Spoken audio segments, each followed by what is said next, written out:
And we all have to remember to unmute ourselves. That's the trick. I can see Matt's talking, but he's not unmuted. So let's unmute Matt. There you go. There we go. All right. It's just like a Teams call. There we go. Just like a normal meeting. Now everybody knows how we do meetings. Yes. All right. Well, thank you everybody for tuning in. It is the end of the great .NET 8 hack. I mean, not quite the end. We've still got a few hours to go for those last minute submissions. But what I'm trying to do the maths because it's in time zones that I'm not familiar with. It's like we still have 9 hours. 9 hours. There we go. Yep. Yeah. Justin's on the ball there. Yep. So yeah, the hack all together. If people are tuning in, what it was is that we did this on the tail of .NET Conf when we announced .NET 8, and of course Aspire, which is the great new cloud native. We're not calling it a platform. What are we calling it overall? It's not a framework. It's I guess a paradigm to do cloud native development with .NET, an opinionated framework, for lack of a better word, because I can't think of a great word to use it. So anyways, so what we did with the overall hackathon is we wanted everybody to start getting their hands on with .NET 8 and all the great utilities that came out with it. And so build your apps around 2 pillars, AI and cloud native. And you didn't necessarily have to use Aspire or anything like that. But and then we're going to give you prizes with it, right? And some pretty nice prizes. And also we're going to have a nice prize all up in $500 US for each one of the pillar winners.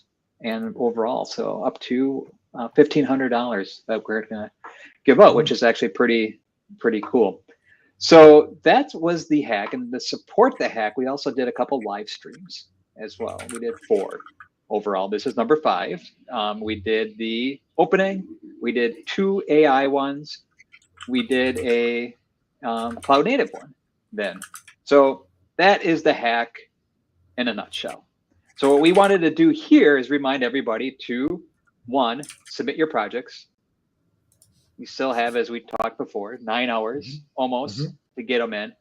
And we just wanted to have everybody ask us questions as well too. So across anything that you wanted to learn about, or had any questions as you're finishing up your projects. And we'll also recap. We'll recap the streams that we did and kind of talk about the favorite things that we talked about, any tidbits that we learned as we went along the way, and so on. So, yeah, I know I kind of just took it over there. So, Aaron, Justin, I'll let you chime in. Yeah. Well, as we said, there's still a couple of hours left to submit. We've had close to 50 submissions so far. We haven't gone through any of them yet. We're waiting till everyone gets their projects in, just to make sure that we do like a fair assessment across everyone and give everyone the maximum amount of time to get things completed. But just having like a quick look at the titles and stuff like that, we've seen submissions that are covering like a whole variety of different use cases with AI, from documents to voice to obviously just generalized text generation and things like that. We've seen people playing with Aspire. There's been a couple of submissions with Aspire, which is really cool to see, given like how new that project is, and the fact that people are like wanting to test it out and try and build application with it, kind of really like from the get-go. And I know that the .NET team is really excited to see that kind of initial engagement and an early adopter feedback, things like that. And obviously, it's all centered around .NET 8. So we've seen some stuff with the new features in Blazor for .NET 8 that came out, like server-side rendering. I don't doubt that people have been playing around with that. So I'm keen to get in and actually have a look at some of these submissions. But I'm going to hold off until at least 9 hours time.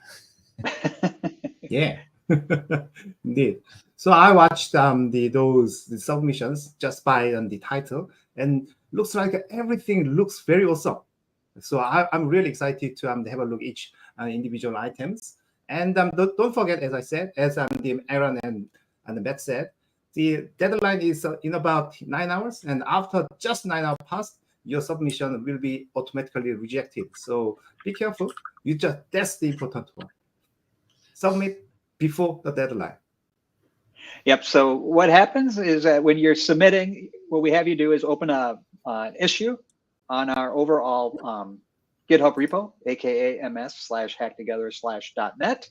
So you go there, you open up an issue, then we have a GitHub action run after you submit the issue, and it actually checks the time that you did it. And then if you submit it in time or not, it's going to mark it.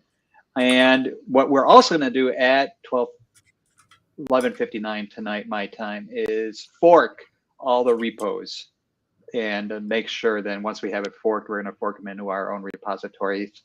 So then we have it. So you're developing in your own repo, submitting an issue into our repo. So we have your URL of your repo, and then we fork them. So that way we have what it was at midnight. That way when I wake up 12 hours from now and start my day at noon Pacific time tomorrow, nobody's laughing at that. You don't get the extra 12 hours of work time. So that's what's going on. And one other thing that I wanted to mention, that we had a little trouble with our regular expression when it was checking to see if we had a valid video or not being submitted. We forgot to check the www portion of YouTube or not. So, yep. Fix that. I had seen that on a lot of the submissions that were marked with invalid video. I was like, no, there's a video there. So yeah, that's a problem at our end. We've just got to go and so if one of your submissions got tagged with that and you're pretty confident that you did submit a video, don't stress. Don't worry about that. That's us. Yeah. So we are assuming. So we are assuming the video is coming from the YouTube or private YouTube video link, but most people have the invalid video tag is coming from Google Drive. So we didn't realize. Yeah. So don't worry about it. And that's fine. So I went through today and triaged a bunch of them. Ones that have no video at all, you'll still have an invalid video on there, but we'll take care of it. All right. So then, the first stream, Aaron, you got to host this one where we kicked everything off back on November 20th, which I think was the first day we ran this, was the opening day. Yep, November 20th. Yeah. So what'd you think? Yeah. So we kicked it off, and we had a session from Matt and Gaurav, just kind of doing a bit of a recap of .NET Conf, because there were so many things that got announced at .NET Conf, and not just specifically around Aspire and some of the AI stuff that we've been doing, which was obviously more of the core focus of this hackathon. But this was a really good session to kind of give that like a really good insight into where to get started with things that you might kind of have like fall through the cracks, so to speak, in terms of the announcements, because there was like a whole bunch of new performance stuff that got released as part of .NET 8. There was the new things with Blazor around server-side rendering and streaming rendering and building applications that are kind of that more, I guess, analogous to some of the like the JavaScript frameworks and stuff that we're seeing. Like we're doing a lot more of that with Blazor, and so you can do those sort of full stack .NET applications in like an even more seamless experience. So yeah, I felt this was like, it was a really good way to kick things off. And the two of you that ran that portion of the session kind of didn't leave anything for me to add to it. I was just kind of like, well, you've covered up everything that I was going to say. So well, let's get hacking. Yeah, it was interesting to have Gaurav there, because Gaurav is our .NET director of product. So Gaurav actually leads the vision of where .NET is going. So it was interesting to have him on and kind of just do the little, I guess, fireside chat with him. We went through all the announcements and kind of got a little more context around what he thought of things, where they're going. So I would definitely highly encourage everybody to check out that. If you haven't watched his stream yet, go ahead and pull that up. Even if you're not entering the hack, it's still a very informative stream of all the stuff that we have coming out. Like Aaron mentioned, it's more than just AI or cloud native. There's a lot of other things in there like Blazor. with the server-side rendering and so on, and even some stuff like all the container improvements that we made, and then like ahead of time compilation and all that other stuff that kind of sort of are cloud native. So I'm going to ask both Justin and Aaron, when I say cloud native, what's your definition of cloud native? Justin. Wow, that's a really good question. So I'm not very confident with defining the term of cloud native, because every time I was heard, oh, we are doing cloud native. Okay, so are you using container? But so that's the first assumption. So everything should be running on container. But during my session, after the cloud native the session, then the Paul said that it's more than cloud and the container. So we have everything like within the cloud base. So we can say anything rather than anything over container. We can say it's cloud native. So I think I'm still learning for what the cloud native is, but still we are on the good track. Cool. And Aaron, I know you have opinions. Yeah, I think for me, cloud native is really designing applications to leverage things that are just inherently difficult to do in a traditional on-premise infrastructure. I think a lot of the times we think of cloud native as things like container-based applications, whether that's Kubernetes or Azure Container Apps or anything in that space. But I also think that that cloud native covers off application architectures such as serverless and low-code, no-code solutions, because these are the sorts of things that you traditionally don't do on your own infrastructure, because, well, particularly let's talk about like serverless computing. The design of that is scalability without worrying about infrastructure underpinnings. So like that's hard to do when, well, you own that infrastructure. But then obviously we've got other things that make up cloud native around like architecture patterns such as microservices and things like that. But I feel that's more getting into an architecture discussion than necessarily around cloud native, because I think of like that more infrastructure about infrastructure underpinnings. So I'm hearing myself again. Reverb. I think you're good. Yeah, that's kind of my take on it. I would agree. I mean, I don't think you can say cloud native is any one particular thing. I always make the joke, if you ask 4 different people what cloud native is, you get 5 different answers. And it's true. I think it's just designing your app to run in a cloud context, whatever that may be. And I think you brought up a good point with no and low code solutions too, because those most definitely are not running on-prem or on premise.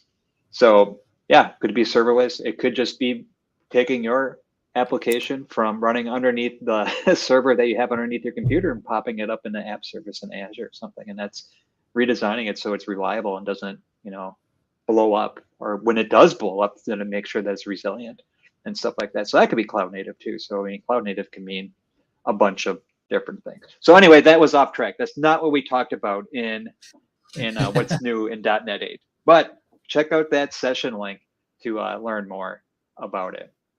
So one thing we did do, and Aaron, you were neck deep in this, and Justin and I, not so much, Justin a little bit more than me, but for the hack, for us to do a little bit of AI, especially with the Azure OpenAI portion. To get into Azure OpenAI, you need an enterprise account. Yeah. Not a lot of people have that. Some people do, some people don't. So what we did is that we offered through tonight at 11:59 p.m. Pacific time, free access to Azure OpenAI. And we did it in a pretty ingenious method. So Aaron, I want you to tell everybody how we did it. And it's actually pretty cool. So yeah, so I guess to give a bit of context to the challenge that we're experiencing here was that, as Matt said, you need to have an enterprise account to use Azure OpenAI service, or to apply to have access to Azure OpenAI service at the moment, just because it's in public preview. And well, I mean, while some people might have access to that through their company, is your company necessarily going to want you to just spend up on their credit card? Because at the end of the day, it is a paid service, so you are going to be spending a bit on it to be building these applications. But because AI solutions were a pillar of what we're judging on in the hackathon, we wanted to make sure that people could still play with these. Now, obviously, AI is more than just Azure OpenAI service. People building things with OpenAI directly. They were using other models such as the ones from Hugging Face or Meta and things like that. So we weren't trying to just force everyone into this angle. But for those that did want to use Azure OpenAI service and didn't have access to it, we partnered with the AI advocacy team here at Microsoft. So this is one of our sibling teams with Insider Cloud Advocacy. And we've built essentially a proxy service that sits in front of Azure OpenAI service. So the way it works is that we manage the Azure OpenAI instances behind the scenes. And through that, we're able to provide access to models such as the DALL-E 2, DALL-E 3, to the various GPT models for text, and then embedding models for doing embedding generation if you're doing like semantic searching, vector-based searching and things like that. And the way that so we had all of those deployed, and then we created an implementation of the REST API that Azure OpenAI service exposed, that we sat in front of those, and then provided a way for people to register. Justin created a automation using Power Automate. So he actually went through, did a low code solution for this. So you would submit access to the form. We would then generate you an access token, and then send an email to that. And then we would validate that access token when you went to use it. And just using the standard .NET API for working with OpenAI, you would just provide those sets of credentials. We would validate them and then round robin you through the various OpenAI instances that we deployed behind the scenes. So this meant that we weren't worried about rate limiting. Obviously, there is a finite number of requests you can make per minute to OpenAI or Azure OpenAI service. But when you've got a hackathon that's running globally and everyone's using the same same instance, well, we hit the rate limit is a lot quicker. So we just round robin people through that, and then return them the exact same results that they would be getting if they had have gone directly to the service. So this is a project that is we do have an open source. It's a Python service with a React front end. So we also created a playground so that you could go in and you could experiment just the same as you would if you went to Azure OpenAI service, and test out chat completions, test out image generations, and things like that.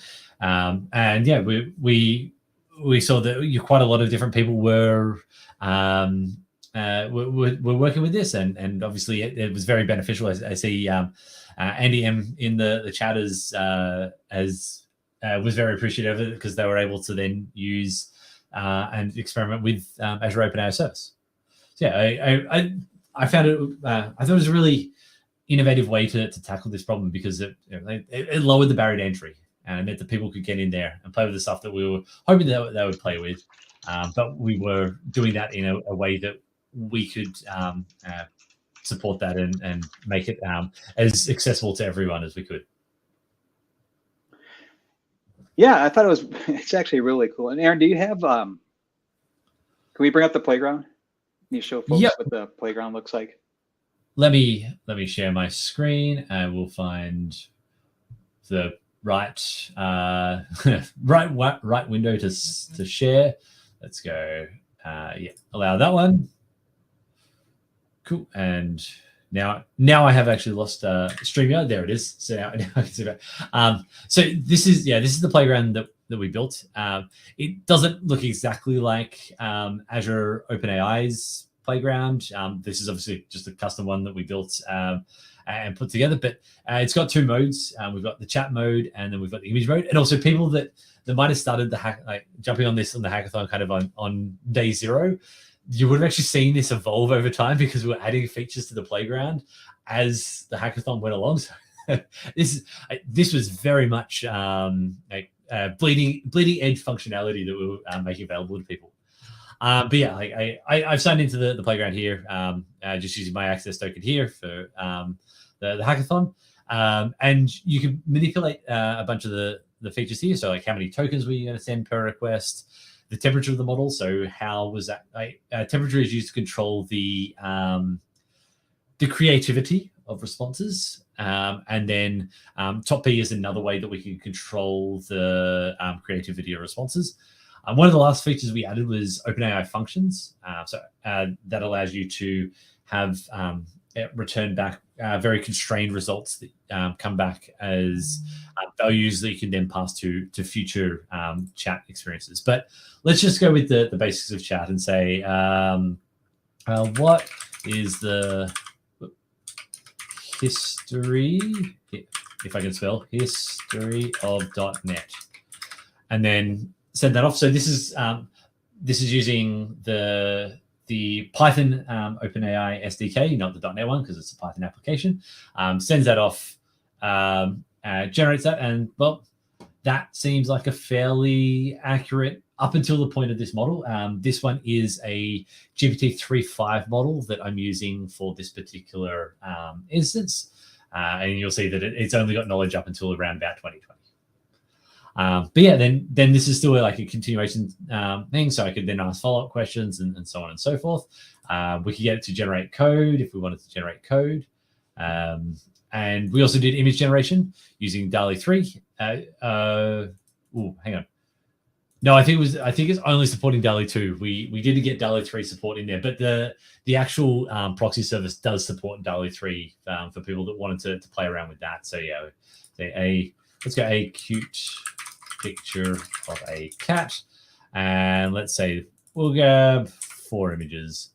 And this is where we'll see my lovely ability to do visual design represented in the way the screen is laid out. Yeah, that.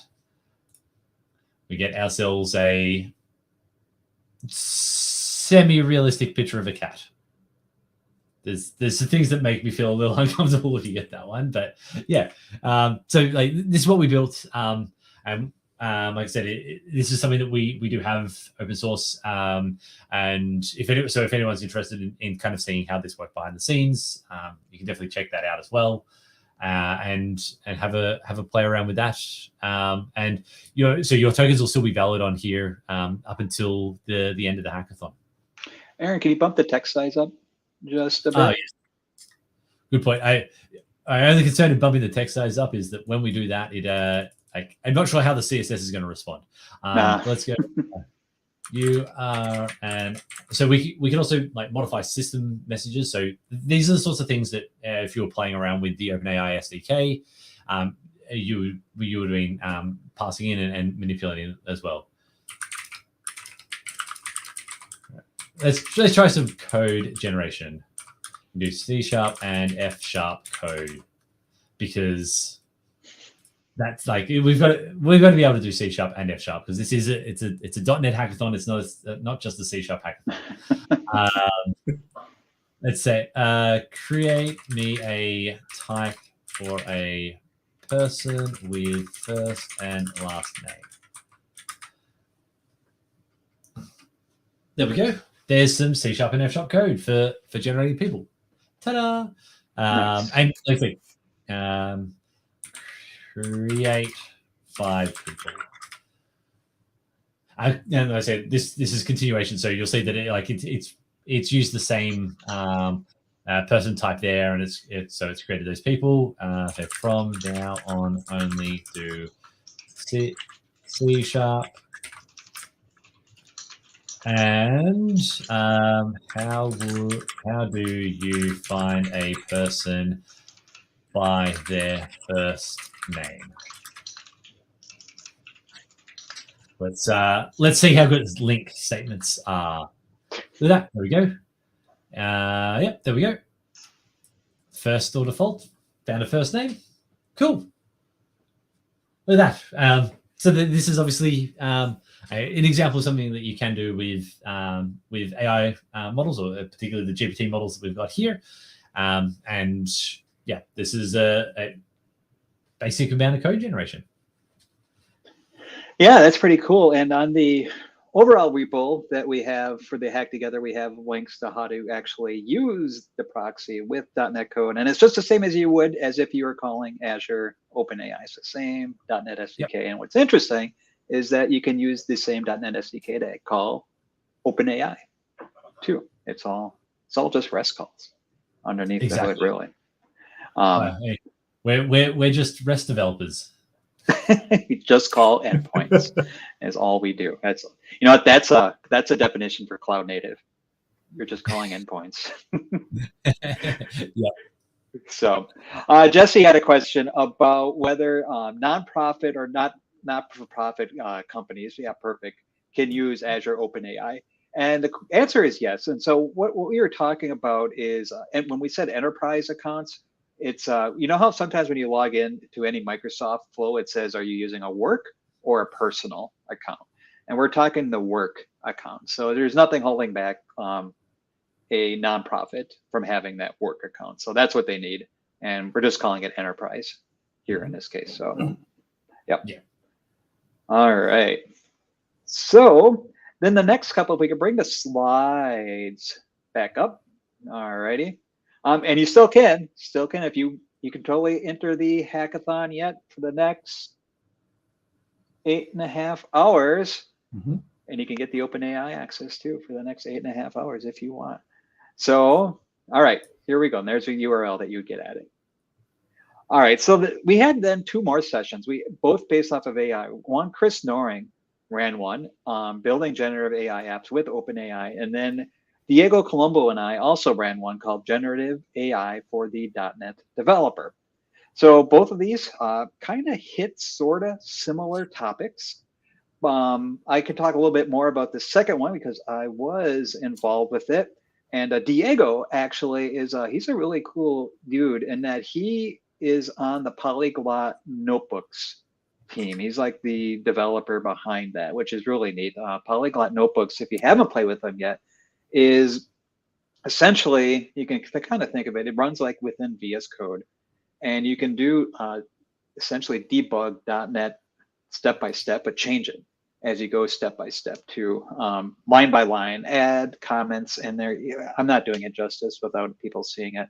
So, but anyways, check it out. Aaron, it looked like you had a comment. I was going to say, I'm just opening up a repo that I have some Polyglot notebooks in there. I can share it if yeah, totally share it. Because so I'm a huge fan of that. I mean, a lot of times it is a way to prototype. A lot of data science folks use Polyglot notebooks all up, like Jupyter notebooks you might have heard before. And it's same thing. And it's used to like debugging and prototyping AI apps. So in this session, at least, Diego and I went over really the fundamentals. Here we go. And so let's just take a peek, Aaron. I'll let you talk through this first, what we're doing here with Polyglot notebooks. Yeah, and this time I remembered to increase the font size before beforehand. So this is so this is a Polyglot notebook that we've got open here, and it is unsurprisingly using OpenAI. This is part of my my blog. I've been playing around with this. So behind the scenes is actually Markdown. We just the way the Polyglot notebooks work is that we're able to annotate aspects of the Markdown in ways that indicates that it's running. So it means you can really create like very well documented control flows and code bases that you've got here, or like scratchpad surface areas to it. Is probably another way to describe it. So like up here, I'm importing a NuGet package. So then because this is runnable code, there's an execution button there that appears. So I can execute that cell. So I can hit run on that, and that's going to pull down a particular NuGet package, and we'll see that it's. I'm just saying that it's installing that there. So it's installed the beta 9 version, and then we've got other code that I can run here. And in this case, it's going to be. I it's going to prompt me for some information, so I can put in like an endpoint. Actually, let me just copy an endpoint. Oops, from elsewhere. You can't see this because I have that on another screen because I'm not publishing my credentials on a live stream. So we'll hit that, and API key.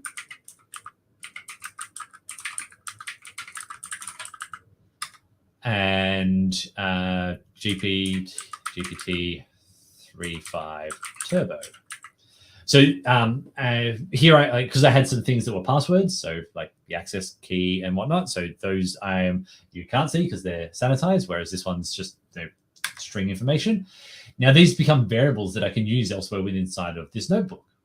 So now that I've executed that line of code inside of the scope of the next block, I can say I want the clear text password from the endpoint, and then I'm going to create the OpenAI client. And then that's done. So we see we'll get little green ticks to indicate success. And then lastly, I can do stuff that is then going to be async in this case. So I'm going to be asynchronously calling out to streaming completions to get back a response from OpenAI. And then I can write that to output of the notebook just by using console.writeLine. And it looks like, because it's imported the newer version of the NuGet package, there's actually some changes. I got caught by this yesterday in a different project that some of the types have actually changed structure. So yes, that's failed. So that's fun. We'll just go 1.0.0-beta6 because that was when I last tested. Can it be added? No, I want to. Oh, you got to redo everything. Yeah, I got to reset everything. So let's just restart. Nothing like unscripted live work. This is 100% live. You didn't even know you'd be doing this. No, I didn't. And GPT 3.5 Turbo. Okay, there we go. Let's create our client.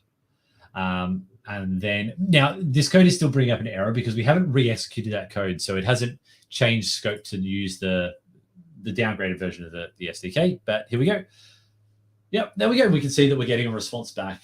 This is using a streaming completion. So it's asynchronously getting responses back from our model.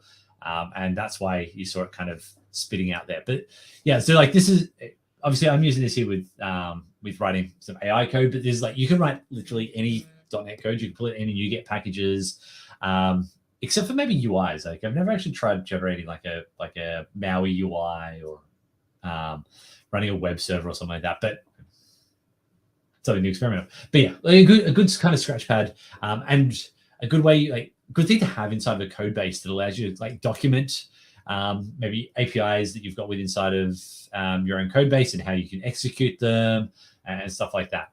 Yeah, I this is really cool. And yeah, there was just an off-the-cuff demo that I hope has landed well enough for you. It's a great teaching tool and a good, like you said, a good scratch pad. So what it is for a teaching tool is that Diego is actually recreating OpenAI, the company, has a bunch of samples built in notebooks, Jupyter notebooks, I would imagine. He's taking all of those, translating them over to .NET, and so we can be able to run those on both Azure OpenAI if you wanted to, or for the next 8 hours and 20 minutes, our Proxy. So yeah, so we were taking all those and making it so we're .NETifying all those as well. So yeah, and you can imagine. So we went through starting up right from the concept of like a model. What even is a model? Aaron, you were using, I think, 3.5 Turbo here. Going through models, going through then tokens, getting all the way into embeddings, and first check completions and embeddings, and moving them all together, you're getting into the RAG pattern, or retrieval augmented generation. And like, so what the RAG pattern you can imagine being, if let's say you worked at an insurance company and or maybe even a customer service company, and somebody was calling up and had questions about something that your company serviced, a user manual, right? And so you can actually ask questions on the user manual, and the user manual will come back. So it's like bring your own data. It's essentially bring your own data to the chatbot. So yeah, that's pretty cool. So that's what Diego and I went all over. We covered the fundamentals, and then he applied those fundamentals using the Polyglot notebooks for .NET. All righty. So yeah, check out that session for sure. All right, then Justin, you are up next, and we started talking about cloud native and Aspire, the surprise announcement at .NET. Yes. So during the .NET conference, we announced the .NET Aspire, which is the opinionated way of providing making our .NET applications more cloud native way. So during the keynote on the .NET conference and during the session, we announced a bunch of the cloud native stuff, really, including the .NET Aspire and like chiseled containers, all sort of ways. So, and we have like for myself and other the sibling the teams at the cloud native teams from the George and Paul, we demoed a bunch of how we can build the applications just for like a front-end Blazor application and back-end ASP.NET Core Web API application, and bundle them together with .NET Aspire, and add the Redis cache, and add a sort of the OpenAI as OpenAI service, as well as the Azure Q storage and table storage, and deployed into Azure. Then the George and Paul brought the concept of what the Azure Container Apps is, and what AKS, Azure the Kubernetes service is.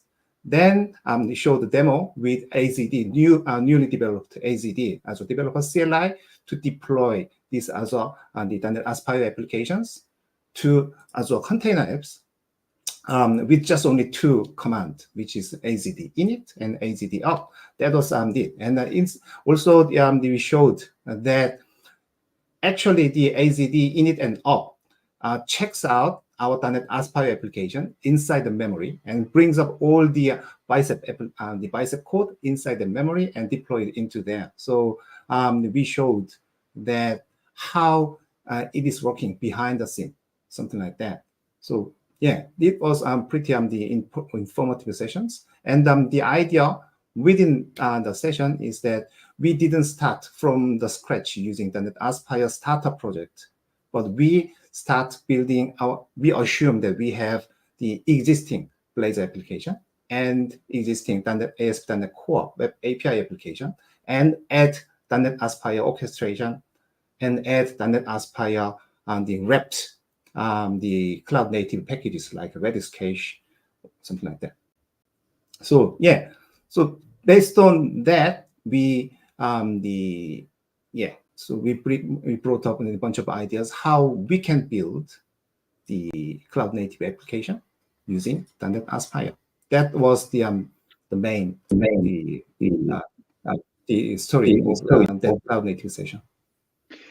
I like the idea, the fact that you brought it into an existing application, just said doing file new, because file new is easy, right? But instead you brought it into an existing application and made it Aspire-fied.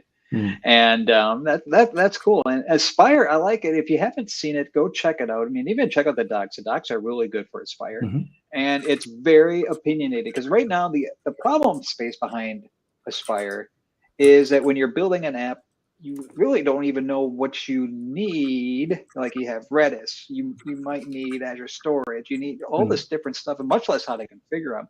And Aspire just kind of takes care of it for you. It even does like service discovery for you too, where it finds the other services that your app has, and it kind of just takes care of all that for you. So Aspire is super cool. It's opinionated. It takes all the guesswork out of building your applications for, and designing them for the cloud. And it's cloud neutral, So it would work on AWS or GCP or anywhere else that's a cloud. You still, somebody was going to have to build the specifics. So it works kind of sort of like .NET MAUI or Xamarin, where you have the abstraction, right? And you're programming against the abstraction, but somebody still has to implement it. So let's say for Azure Redis cache, somebody implemented it so it works with Azure Redis cache on the bare metal. So somebody's going to have to implement it so it works, you know, with Redis cache over on AWS too. Just kind of like where in Xamarin, somebody actually has to implement the button on iOS, even though you're on Xamarin Forms or .NET MAUI, you're programming against an abstraction. But yeah, cloud neutral, which is actually kind of cool too, kind of keeping with, or it is keeping with the open source ethos of .NET. So before actually, before the running this session, for me personally, I was trying to avoid to build the application in the cloud native way because I'm not very convinced. Why should I use containers for all those things? Because I can use serverless, I can use like a local platform, also the paths, everything. So that's why I kind of having a struggle for defining cloud native. So, but because within the problem situation for building cloud application is I have to like deploying everything like to put through like an open telemetry and observability and like scalability. Everything should be done by myself, but I don't want to do that. So I just want to develop a code and deploy it through like a serverless application or the PaaS application. But after I learned a lot of the .NET Aspire, this library, and that would be much easier because I just built the existing application as before and put this out .NET Aspire, and everything works as like a charm. So yeah, I like this idea. Yeah, I agree. I think it's great, and we've seen some projects that come in that are Aspire based, which really are neat. One's even using Aspire with Dapper. So I'm looking forward to checking that out to see how that person combined them both. So yeah, very cool. And everybody who's watching, feel free to drop us any questions. We have a bit of time left, but you don't. You only I feel like I'm on a telethon. You only have 8 hours and 15 minutes left to get your projects in. So yeah, so any questions, we'll answer them. Otherwise, yeah, we'll kind of hang out and we'll talk a little bit more. But so right now we do have still 48 projects been submitted. So that's pretty good. Like I said, we're going to award prizes in the an AI pillar, a cloud native pillar, and then an overall as well. So I have gotten a couple questions about, well, what happens if my project uses AI, uses cloud native? Like, so what happens if I use Aspire and OpenAI? Well, lucky you bought yourself a ticket for both. So and overall, so yeah. So yeah, so it doesn't, you're not necessarily saying which one you're going into, for sure. What else? So Justin or Aaron, have you seen any questions come up that you want to bring up for everybody? No. I think the last really good question was from Jesse around what we were meaning when we were talking about the enterprise accounts for Azure. But yeah, no, it looks like everyone's really busy getting their projects. Everyone, or we've done such a great job of giving everyone the sessions throughout the last 2 weeks that we haven't left any questions for people. So what I would like to know though, and people can actually raise issues for this too. So the issues don't necessarily just have to be for what your projects are. But if you had any issues with like our documentation, or if you had issues with the actual SDKs themselves, let us know about those, because we want to be able to fix those too. So we take all all feedback very seriously, or things that you will want to see more. So if you want to see more, like say Beginner Series 2 AI or Beginner Series 2 Aspire, that we want to know about too, so we can help everybody out. So this is also a way for us to reach out and see what people are doing, what they like, what they don't like, and where we can help out with too. So don't be afraid to let us know about that, or hit us up too on Twitter or whatnot, or wherever you want. Cool. So I am not seeing any additional questions come in yet. So I think we'll give it just kind of like a meeting, a 5-second countdown, and then we'll cut it off. So before closing, so last week actually our colleague Antonio, he published the very useful GitHub repository called Mastering GitHub Copilot for Paired Programming. So I probably someone will be publishing this link into our channel. And I'm going to share my screen. So this is something all about the one. So can you see my screen? But that's the 6 sessions of our how we can make use of GitHub Copilot for your pair programming capability.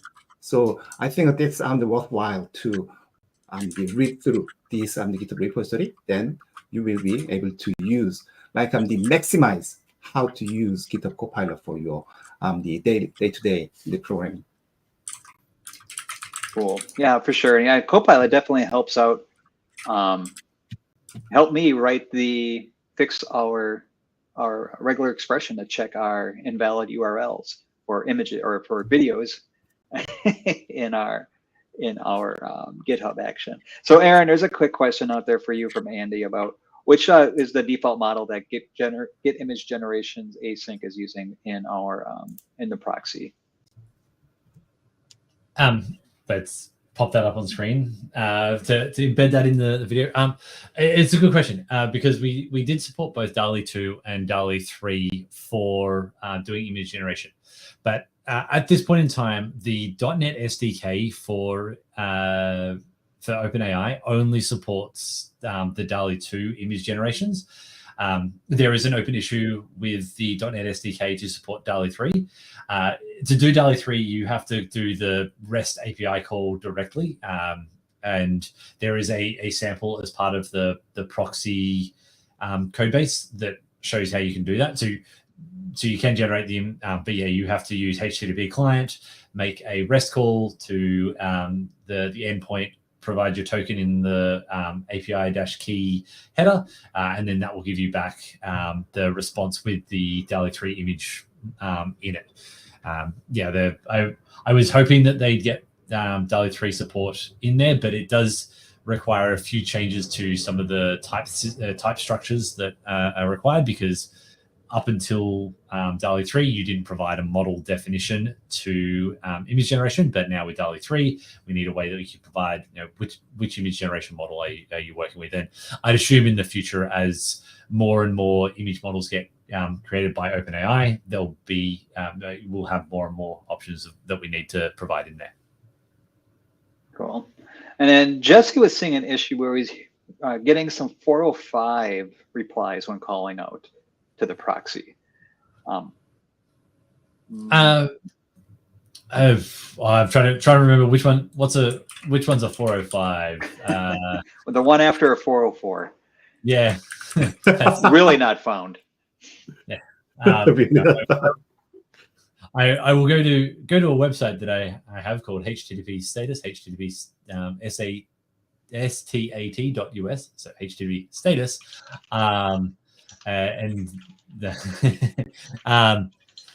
So it is method not allowed. Oh, yeah.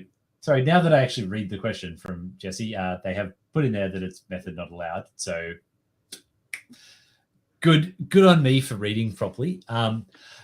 That would indicate that it was the wrong HTTP verb that was being sent.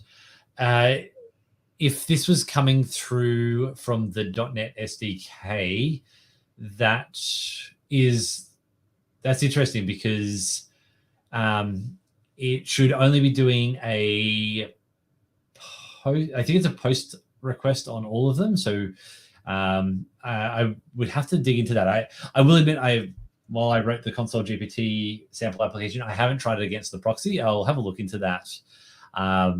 But my guess is that it's using an old version of the OpenAI SDK. And there might have been something that's changed in that that will address it. But yeah,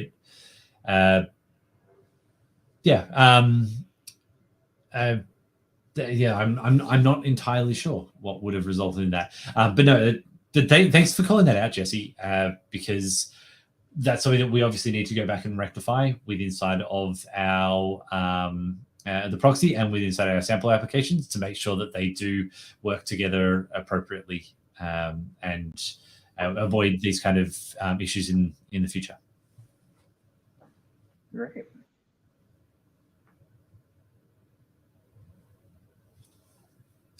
Okay.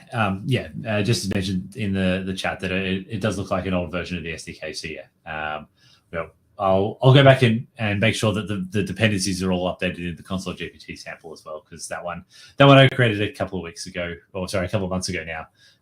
So it's a little bit outdated.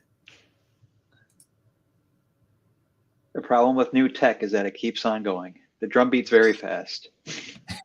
Exactly. All righty. So any other questions coming in? We got about 6 minutes left. So otherwise, anybody submit anything? We're still at 48. Still at 48. Matt, would you be able to the brief the wrap up about the timeline after the review? Thank you. Yeah, thank you, Justin. So what's going to happen after this? After everything closes tonight, in almost now 8 hours and 4 minutes, is that we're going to obviously go through any new issues that come through are going to get marked as too late, and anything that we're going to fork all the repos to. So everything closes down. And then there's going to be a team of judges that go through and they look at every single submission. And it doesn't matter, like I know a lot of people want the front ends to be beautiful. Great, that is awesome. But if you're not a UI designer, don't hold it against yourself, right? We're looking for great ideas, ultimately, what it comes down to, and innovative uses. So a great looking front end is not going to be held against you at all. But I mean, if you can't, if it doesn't work out, you just have a good idea, great too. So if you're on the edge and you think like, I can't submit this idea because it's not a pretty looking UI, submit it anyway. Just go ahead and get it in, no problem. All right, so with that said, everything closes down. We start judging. We're going to have a panel of probably 6 to 7 judges, ideally an odd number, so we have a tiebreaker.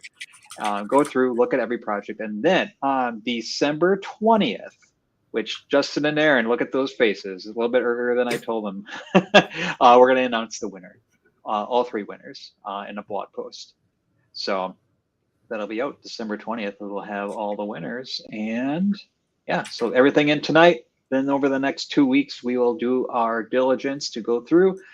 That's why the videos are very important. So they'll kind of give us a heads up to find out the great ideas, and we can go through and look at the code later. So the videos are really our first pass at everything, and then we can dive down deeper into the ones that catch our eyes. So cool. I think that's it. Did I miss anything about what we're going to do afterwards? Look for a blog post coming out on the 20th, which is a Wednesday of December. So will AI write the blog post for us though? Madoka is going to write the blog post for us. So no, she is not AI. Madoka is another member of the .NET Yes. Cloud Advocacy team here at Microsoft. Yep. And it's very early in the morning for her, so she's not awake yet. All right. So I will let everybody get off to submitting their projects in, and best of luck to everybody. Feel free to leave comments on the stream here. We'll check them if you have any questions. And always me, LinkedIn, Aaron, and Justin over X to get questions answered, and let us know what you liked or didn't like about the hack together. We might have one later around build time. Maybe. I'm not making any promises. We'll think. But ideally, we do have another one coming up sometime in a couple months' time. And then whatever like content you want to see, whether it's docs or whether it's videos or whatnot, what do you want to see make your life easier, your developer experience better? Or, what didn't you like about the SDKs? What can we do to make those better too? All right. Good. All good. All right. Well, thank you very much, everybody. I look forward to see what you all have. And good luck. Good luck, everyone. Bye-bye. See ya. Thanks, everyone. Bye-bye.